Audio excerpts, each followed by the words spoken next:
Hi guys, just wanted to share this book. Got it from Savers, of course, and reminds me of the Edith Holden books. I'll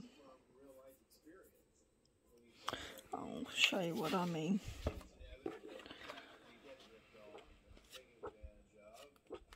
Well, not really. I don't know why I'm getting Edith Holden when I'm looking at it now. Maybe the heading, Queen Victoria's sketchbook, like similar to Edith Holden's sketchbook or whatever. Yeah, it's a gorgeous book.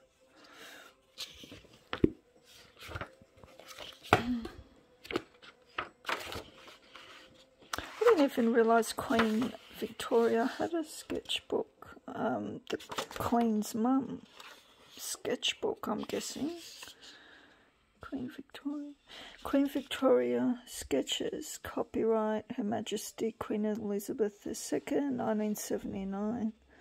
Wow, this book's in really good condition. It's as old as me. It's in tip-top shape.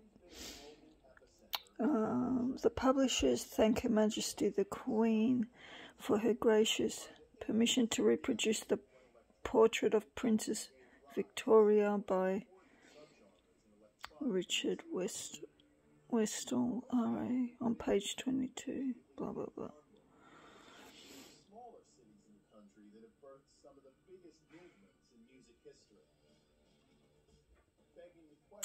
Okay, so it was first published in 79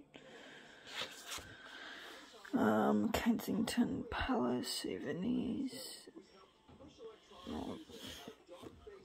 So, is it Queen Victoria that did these sketches, or was it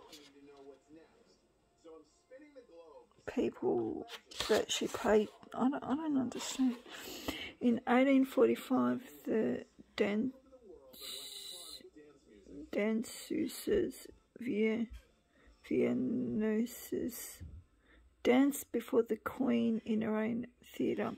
Her Majesty's in the Haymarket, in the Pas de Monseigneurs, from the Ballet Caillard, L'amour Voyageur. In sketches such as this, Victoria expressed her gaiety and her tremendous love of life. So she must have done the sketches then. Wow, I didn't realise she's so talented. Queen Victoria personified to an uncanny degree the values of the era that is justly called after her. Over the 63 years of her reign, she was the cynosure of all eyes, and her influence governed the direction, ambition, and ideals of the subjects under her. In the first sense of the word, she was the cliché of her age, the caste from which it took its unique imprint. She was thrifty but capable of largesse. She was affectionate, even passionate, but rarely unbridled, and never wanton. She was a devoted mother, but had decided ideas about the duties of children. The deadliest sin, in her view, was sloth, and the parable most suited to her nature and the character of the times is that of the talents, with its stern warning that native gifts should never lie buried and unused. I'm reading this to find out if she's the one that actually done these drawings. But Victoria was not puritanical, and she made her industry serve her pleasure. She kept with infectious enthusiasm a journal of her life from 1832 until her death in 1901. Okay. Voluminous correspondence to friends, relations, and later to her children when they married and left home, bubbles over with news, plans, hints, and solicitude. She tackled with gritty dedication and heaps of dispatches in the boxes sent by her ministers. She received guests continually. She played the piano and sang, and in between she painted. Okay, so if she painted, she must have done drawings, and possibly. For Queen Victoria was an artist. The first date on a small sketchbook in the Royal Collection is 1827. The last inscribed in a wobbly hand on a loose sheet of paper is 1890. There are over 50 of her albums and sketchbooks, and only very few of the drawings are watercolours, which fill them have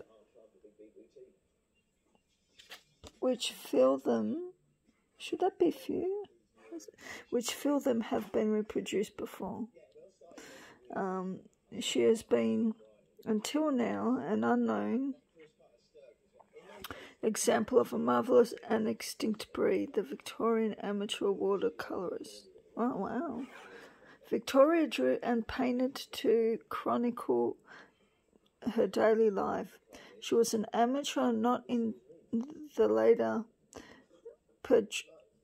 pejorative sense of Sunday painter, but because she had no higher aim than to seize the fugitive moment.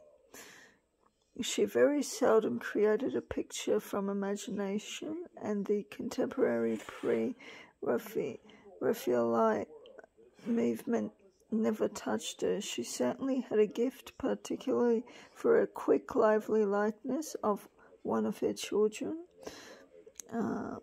or her friends, but she made no claims of profound portraiture. If art had been her first vocation, she would have failed, because it was a hobby amongst many. She distinguished herself. Apart from their intrinsic charm, Queen Victoria paintings and drawings have a historical importance. She was the monarch who ruled during the epoch of which we are the direct heirs, as beneficiaries and as victims, and her art forms a distant yet audible accompaniment to the policies that were carried out under her rule. Through the sketches of general scenes of picturesque peasantry, we see the age bafflement at the reality of poverty. Her tender portraits of her children announce the clear ascendancy of the family as an institution to be given all protection. The Victorians were the first to legislate for the rights of married women and children. Her watercolours of Germany reveal the love and fascination she felt for her mother and her husband's country, and her loyalty to Albert's conception of his homeland was reflected in the conduct of foreign policy. Her attraction to exotism, dark-eyed and dusky, is part of the dream that took the English to Africa, India, and all points far away. Victoria was too practical to adopt the confessional tone, too dedicated to self-improvement to make an exhibition of herself. Yet she also had a prodigal capacity for self-revelation. Her drawings and her paintings are guileless, as she was. Their strength in her strength, impetuosity, quick decisiveness, spontaneity, loyalty to her own perception, obstinacy in her likes and dislikes, readiness to admire, to enjoy, and to praise. Okay, so they're hers. Wow. I have a feeling if she didn't have to do the enormous job of being Queen of England, she would have been the next, or her own, you know, Vincent van Gogh, or, you know, some really famous painter. That's beautiful. So she did that in 1833. Wow. November the 30th. Looks like it says 2 kilograms. November the 30th, 1833.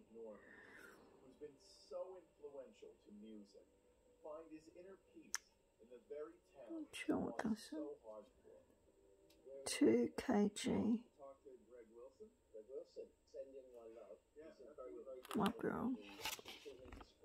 Louise Lenzen created a Hanoverian Baroness by King George IV in 1826, was the most important influence on Victoria's childhood. She became devoted to the princess with maternal and possessive intensity.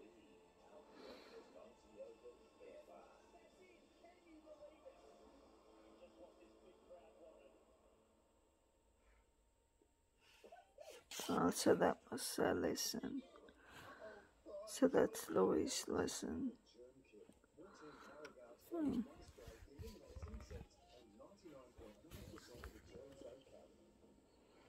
Wow. Look at that. Absolutely beautiful. There's no way I'm cutting this up. Wow. Look at that. Beautiful.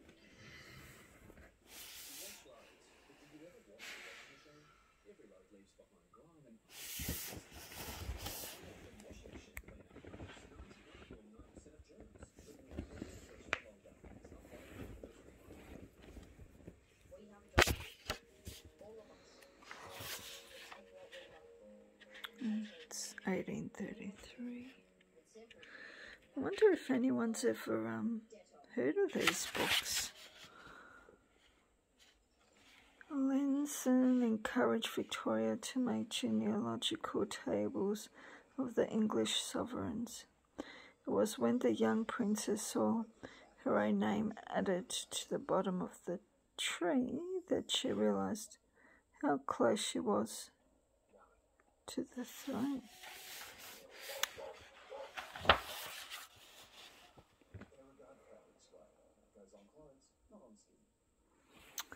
On her mother's birthday, the 17th of August, Victoria often presented her with a highly finished watercolour copied from her drawing master Richard Westall. These Tyrolese peasants, with their prettily coloured local costume, throw his influence clearly.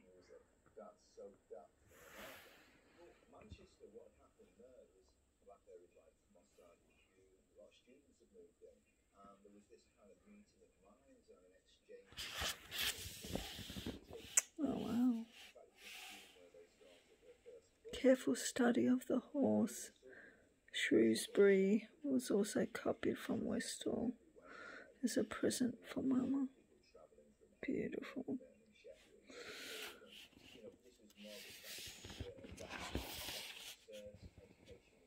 Wow.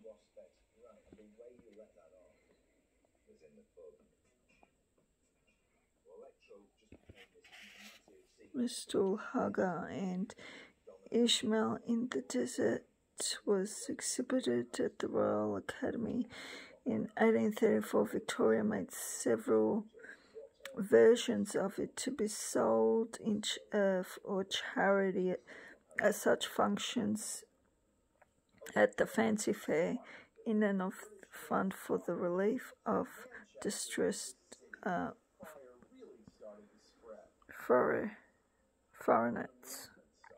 foreigners held in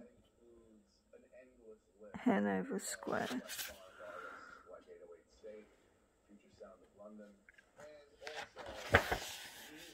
Oh wow.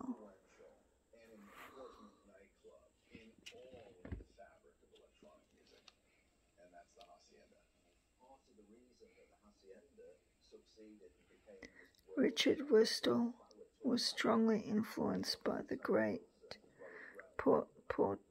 portraitist Sir Thomas Lawrence, as is shown in the idyllic portrait of the princess sketching outdoors with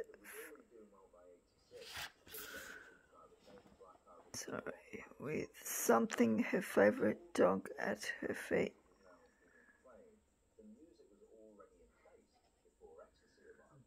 With Fanny, her favourite dog, at her feet. Okay, Fanny was her dog's name.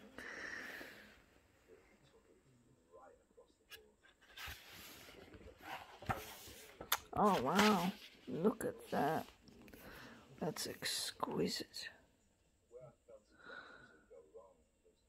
God, could you imagine having one of the Queen's original sketchbooks? Oh my gosh. That is beautiful. Yeah, that's watercolour. That's beautiful. It looks like mixed media, like she's used watercolour and pencil. That is beautiful. Oopsie. Don't I turned it? No. Wow.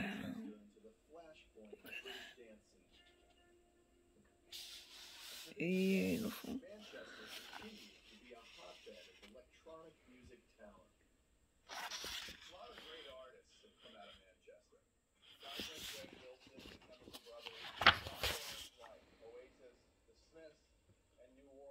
Gorgeous. Yeah, like who's heard of this book? Like how awesome is this book? Found it at Savers, and oh my gosh, I found so much lace at Savers. Beautiful lace. If you're interested, instead of me selling it by the yard, I am selling it in bulk lots, so it's a lot cheaper on eBay if anyone's interested. I will put the link below to the listings if you're interested in grabbing it.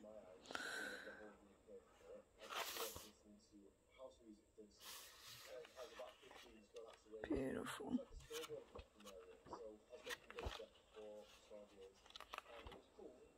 Oh, look at that. Isn't that gorgeous? So she did that in 1834.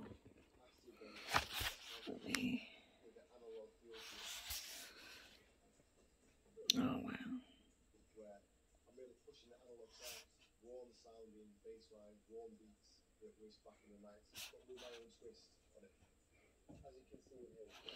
Oh, there's my nails.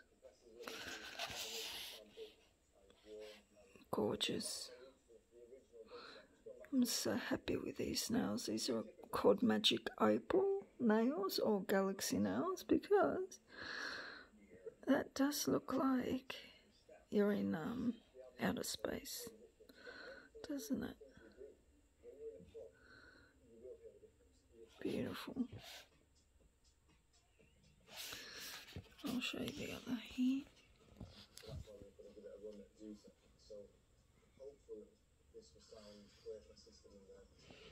And these are real Swarovski.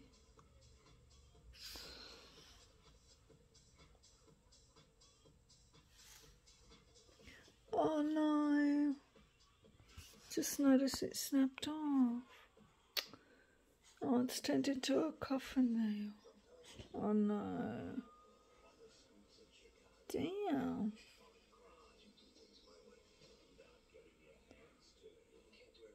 Oh, it's turned into a coffin nail. I'm so disappointed.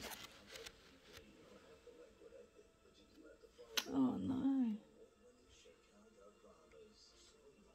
I'll just leave it as is. Or maybe I can cut the rest off so they can all look like coffin nails. Oh.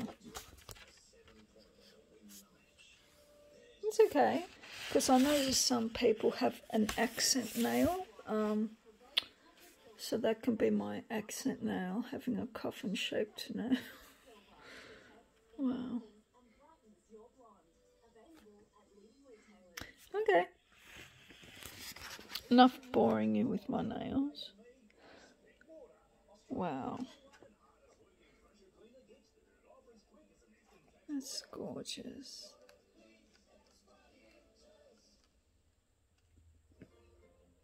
Beautiful. 1836, that is, what does that say, Victoria? Wife? From nature.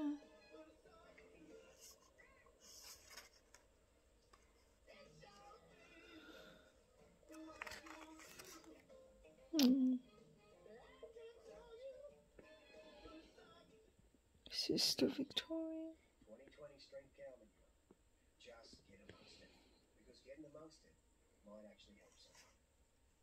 Santoki. That's pretty. Dear little Elisa in her travelling something sketchy something the morning she left us from. Saturday, 26 July 1834, the day freedom something freedom sent. I don't know.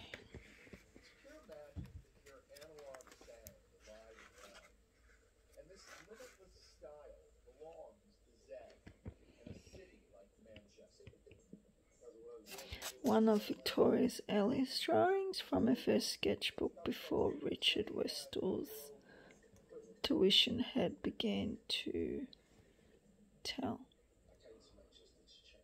Okay, so that they were her drawings before she was given lessons.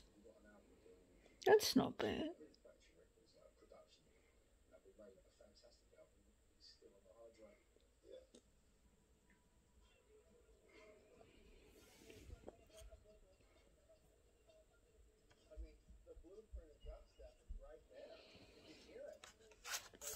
A small red leather sketch pad with horizontal pages was given to Princess Victoria by Legion in 1827 when she was 8 years old. In it she drew the picture of herself with her hair fresh out of screw papers. That's not bad for an 8-year-old. Wow, very talented.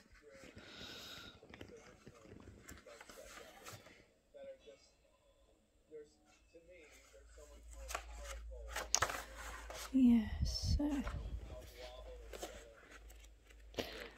yeah, I'm just flabbergasted. Beautiful. I finding new things out about the Queen, and I'm just so shocked to know that she's a true artist. Oh, that's sad. What's this about?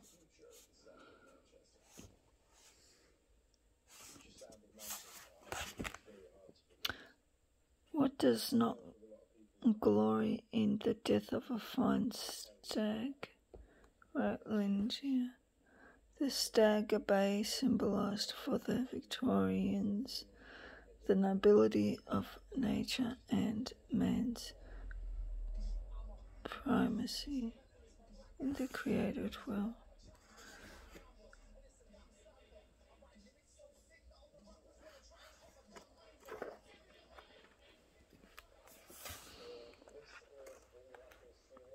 Beautiful landscape.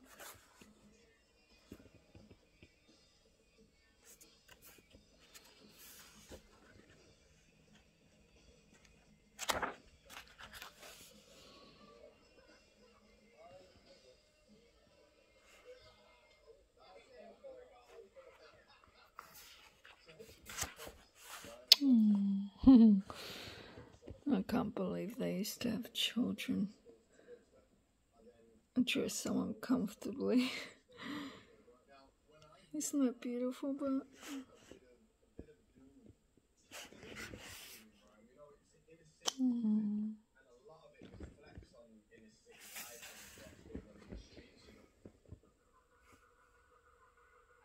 beautiful.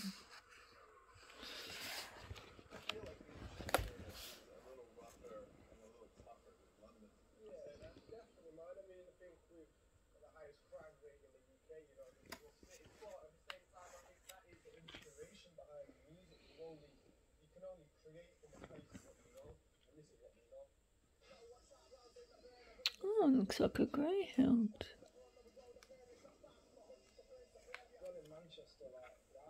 Oh, beautiful.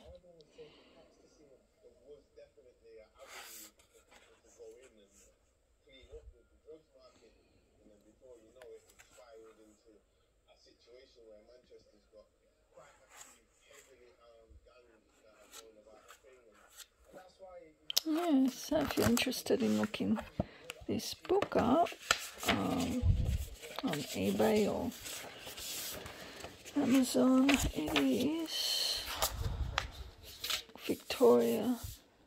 Queen Victoria's Sketchbook by Marina Warner. It's 1979. And that's how it looks like, and without the dust jacket it looks like that. Oh, let me come out a bit. And that's the inside.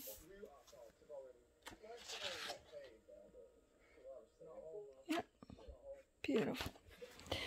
Okay, sorry I took so long. Is really wanted to share that with you. So you could see it, and I don't think any of us have, well, I haven't heard of this. I'll definitely be scanning it unless I find another copy. Okay, thanks guys. Okay, bye.